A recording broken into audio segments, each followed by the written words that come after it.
नमस्कार दोस्तों, आप सभी का फिर से स्वागत है YouTube channel vision for education में। आज उत्तराखंड एलटी भर्ती कोर्ट केस का जो 13 तारीख का कार्रवाई का अपडेट है वो लेकर मैं आप लोगों के लिए आया हूँ। और अगर आप चैनल पर नए हो तो सब्सक्राइब करना ना भूलें, क्योंकि मैं हर छोटी बड़ी खबर का जो है विश्लेषण आपके लिए लाने का प्रयास करता हूँ। तो आज आप लोगों ने बहुत से लोगों ने आपने देख लिया होगा कि कार्रवाई कैसे शुरू हुई, क्या हुआ और कहाँ तक पहुँच गई। तो जैसा कि सब लोगों ने अनुमान लगाया था कि कम से कम जो है रिटर्न में या जो काउंटर एफिडेविट है वो तो लगे, थोड़ी बहुत बहस तो हो। तो आज थोड़ी बहुत बहस देखने को मिली, तो थोड़ा अच्छा लगा कि आज थोड़ी बहुत तैयारी के साथ जो है यूके ट्रिपल एस सी के वकील गए थे। तो बात शुरू करने से पहले कल जो है एक कार्रवाई में एक चीज़ छूट गई थी मेरे से कि जो रिट लगाए हुए जो हमारे अभ्यर्थी हैं, उनके जो वकील हैं विनय कुमार, उनने एक बात कही थी कि 4 लोग जो हैं ओबीसी कैटेगरी के, उनको गढ़वाल में जो है ओबीसी कैटेगरी का में जो है डॉक्यूमेंट वेरिफिकेशन के टाइम गढ़वाल रीजन मिला है। और जो है जबकि उनकी कट ऑफ जनरल से ऊपर थी, तो उनको क्यों नहीं कुमाऊँ में जो है प्रेफरेंस दी गई जनरल में।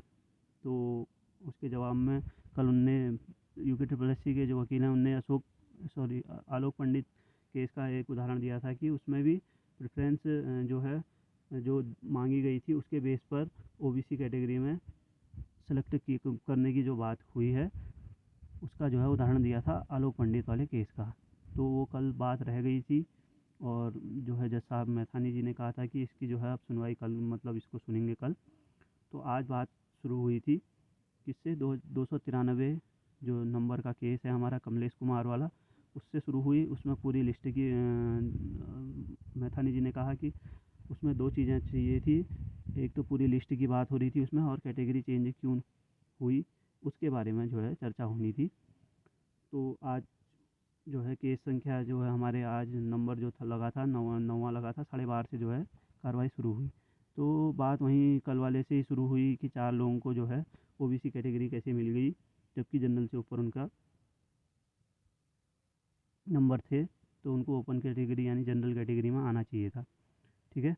तो आलोक पंडित वाला केस का उदाहरण जब यूके ट्रिपल एस सी ने दिया था, तो जो हमारे विनय कुमार जी हैं रिट लगाए हुए अभ्यर्थियों के जो वकील, उनने कहा कि कैटेगरी और कैडर जो है कुमाऊँ और गढ़वाल का ये अलग बता रहे हैं, जबकि जो ये हमारी भर्ती हुई थी नोटिफिकेशन, उनमें कोई ऐसा कैडर और कैटेगरी अलग अलग नहीं है।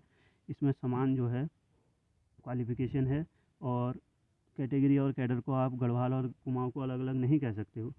ठीक है। ये चीज़ें होती हैं बड़े आईएएस या ये यूपीएससी के एग्ज़ाम में होती हैं, जिसमें जो है प्रेफरेंस जो है कैडर और कैटेगरी अलग अलग होती है।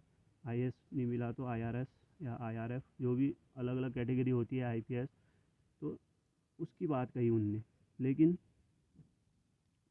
इसी में थोड़ी बहुत बहस होते होते जो है जज साहब ने कहा कि बिल्कुल अगर ऐसा पुराना भी कोई केस उनने आलोक पंडित का जो बताया था उसमें बिल्कुल उसी के आधार पर उनने कहा कि ऐसा बिल्कुल हम प्रेफरेंस दे सकते हैं। अगर कोई गढ़वाल में का कैंडिडेट है और गढ़वाल में रहना चाह रहा है, तो वो अपनी कैटेगरी में, अगर उसको जनरल कैटेगरी में नहीं मिल रहा है और अपनी कैटेगरी में मिल रहा है, तो उसको बिल्कुल हक है वो लेने का।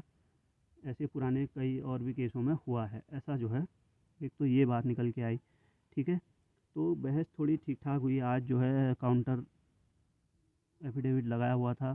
फिर बात आ गई वहीं कि जनरल कैटेगरी से ज़्यादा किसी हिंदी या अन्य इंग्लिश सब्जेक्ट का जो है उदाहरण दिया विनय कुमार जी ने कि इसमें जो है जनरल कैटेगरी से ऊपर नंबर है, फिर भी ओबीसी में या एससी में ही रखा गया है। तो उसमें फिर और बात निकल के आएगी, टीईटी की बात आ गई। ठीक है। तो टीईटी किस बेस पे लगाया करके कि टीईटी तो होता ही नहीं है। अब देखिए जज साहब हैं, उनको जो है एलटी की भर्ती की पूरी प्रक्रिया नहीं पता है कि एलटी भर्ती में जो है पहले क्वालिफाई करना पड़ता है टीईटी, और उसमें जो है 90 नंबर लाने होते हैं, 60% जनरल के लिए, और अन्य कैटेगरी वाइज जो भी है 75 और जो भी नंबर रहता है। तो उनको जानकारी नहीं थी इस बारे में। तो जो विनय कुमार जी हैं वो यूके ट्रिपल एस सी के जो वकील हैं उनको प्रेफरेंस और जो ये टीटी है, इन दोनों के केस बीच में जो है फंसाने की कोशिश कर रहे थे कि देखिए जज साहब, मैंने आपसे कहा है कि इन्होंने प्रेफरेंस के आधार पे नहीं, टीटी बेस पर जो है ये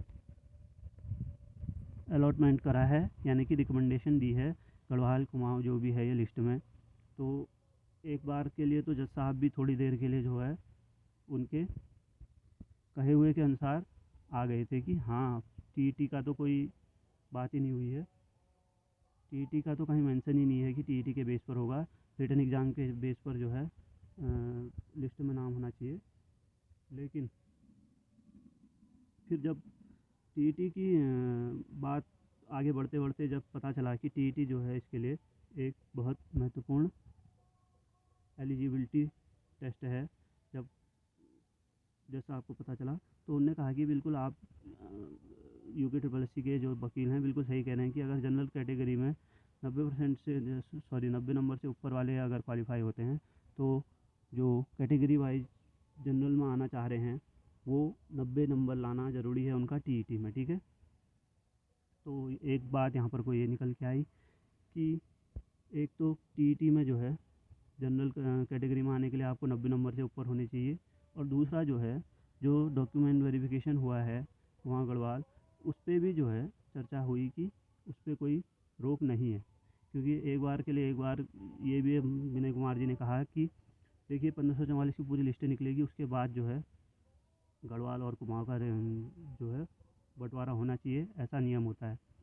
तो जज साहब ने कहा कि आपने इस चीज़ के लिए जो है प्रार्थना नहीं लगाई है, तो उस चीज़ को बार बार जो है नई नई चीज़ें जो है बीच में केस में ना लाएं, ठीक है। तो एक चीज़ तो एक चयनित अभ्यर्थियों के लिए ये सही हो गया कि देखिए गढ़वाल कुमाऊं का जो डॉक्यूमेंट वेरिफिकेशन हुआ है और जो आवंटन हुआ है उस पर जो है कोई रोक नहीं है, और दूसरा जो है आधे से ज़्यादा इसमें जो है टीईटी के बेस पे जो 90 नंबर नहीं लाए हैं उससे ऊपर वाले जनरल में नहीं आएंगे, एक दो बातें जो है आज के बहस में निकल के आ गई हैं। तो थोड़ा बहुत जो है केस आगे बढ़ा है। इसके अलावा जो है बहस ऐसी चलती रही, तो फिर अब क्या हुआ कि उसके बाद सुषमा रानी केस, शीतल चौहान केस, और जो है अरशद अली जो भी अन्य नाम थे, दिनेश करके भी है शायद, दिनेश रावत है, दिनेश कुछ, तो सारे केस जो है फिर उसके बाद कोई केस नहीं सुना गया, और विनय कुमार जी जो हैं मंडे की जो है डेट मांग रहे थे इसी केस के बारे में आगे को जो है सुनवाई की। हालांकि हमारे जो यूके ट्रिपल एससी के वकील हैं उन्होंने इसमें जल्दबाजी जल्द में मतलब जो है जल्दी इसमें जो है सुनवाई की बात कही, तो जज साहब कह रहे थे कि आप लोगों को बहुत जल्दी है। हालांकि यूके ट्रिपल एससी ने आज अच्छी बहस करी है वकील के द्वारा, और जो है फंसे नहीं उसमें। हालांकि विनय कुमार जी ने अपनी ओर से पूरी कोशिश करी है कि केस जो है और लंबा खींच जाए और जो है जज साहब के दिमाग में थोड़ा हौच पौच हो जाए। लेकिन देखिए, अगर वही मैं आपसे पहले भी कह रहा था कि यूके ट्रिपल एससी अगर तैयारी करके जाएगा और हर जो है एफिडेविट जो है काउंटर एफिडेविट रखा होगा वहाँ, तो जज साहब को बताने के लिए जो है उसमें सुविधा होती है, तो जज साहब भी समझ सकते हैं, क्योंकि एल टी में क्या बेस पे जो है उनने प्रेफरेंस रखी और क्या जो है क्वालिफिकेशन था, वो हर चीज़ उनको पता नहीं होती है, तो वो काउंटर के लिए रखा होना चीज़ ज़रूरी होता है, उससे जो है केस जो है आगे बढ़ता है। देखिए आज टीईटी के वाली बात आई, और जो है प्रेफरेंस में अगर कोई चाह रहा है कि अपनी कैटेगरी में कहीं और मिल जाए, तो उस पर भी आज चर्चा हुई, तो अच्छा लगा वो चीज़ें सुन के कि हाँ जो है कुछ तैयारी हुई है यूके ट्रिपल एससी के वकील के द्वारा। तो ठीक है, आगे की जो है मंडे की बात हो रही है, तो यूके ट्रिपल एससी द्वारा सुना जा रहा था वहाँ पर कि थोड़ा बहुत जो है लेट कर रहे हो आप, तो विनय कुमार तो अपना मंडे की जो है डेट मांग रहे थे, तो जज साहब भी थोड़ा फिर उसी पक्षी की ओर को चले गए कि हाँ चलो अभी इतनी जल्दी नहीं करते हैं, सुन लेंगे फिर। तो उस समय तो एग्जैक्ट कोई डेट नहीं दी गई कि मंडे को ही होगा, लेकिन अभी मैं जब ये केस संख्या सर्च कर रहा था केस के हिसाब से, तो उसमें जो है 20 तारीख की डेट आ रही है, 20 अगस्त की, ठीक है। तो हो सकता है कि 20 अगस्त की डेट दे दी गई हो, तो अगर कोई अन्य इससे कार्रवाई के संबंध में आती है सूचना या जानकारी, तो मैं आप लोगों के लिए ज़रूर वीडियो लेके आऊँगा। तो चैनल पे बने रहिएगा। धन्यवाद।